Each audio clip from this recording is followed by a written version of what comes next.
Bien-aimés dans le Seigneur, soyez bénis. Merci d'avoir accepté de partager avec nous.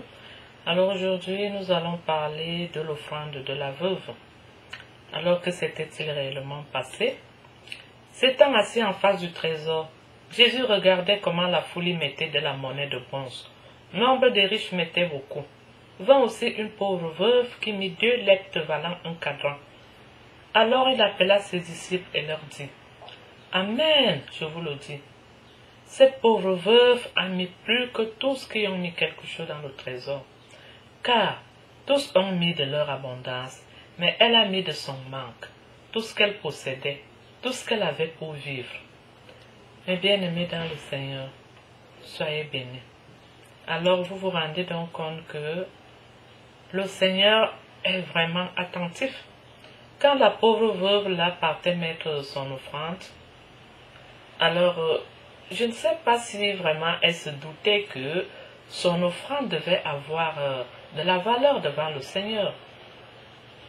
Mais vraiment, aujourd'hui, c'est une histoire qui se dit partout, qui se parle partout et qui est vraiment appréciée partout. Le Seigneur connaît les veuves. Il sait que la veuve est une personne qui a le cœur brisé et qui n'a vraiment pas la vie facile. Vous savez, c'est pas facile de se retrouver seul comme ça sur son lit dans sa maison quand tu as eu à passer toute une vie avec ton mari à tes côtés qui était vraiment un grand consolateur, qui était ton compagnon, qui était cet ami-là, cet ami de tous les jours, cet ami de tout moment, et puis tu te retrouves subitement seul comme ça. La veuve est une personne qui a le cœur brisé et le Seigneur le sait. C'est une personne qui n'a plus vraiment toute sa joie dans le cœur et tout. Alors mes bien-aimés dans le Seigneur, ayons beaucoup de respect et d'amour pour les veuves et les veuves.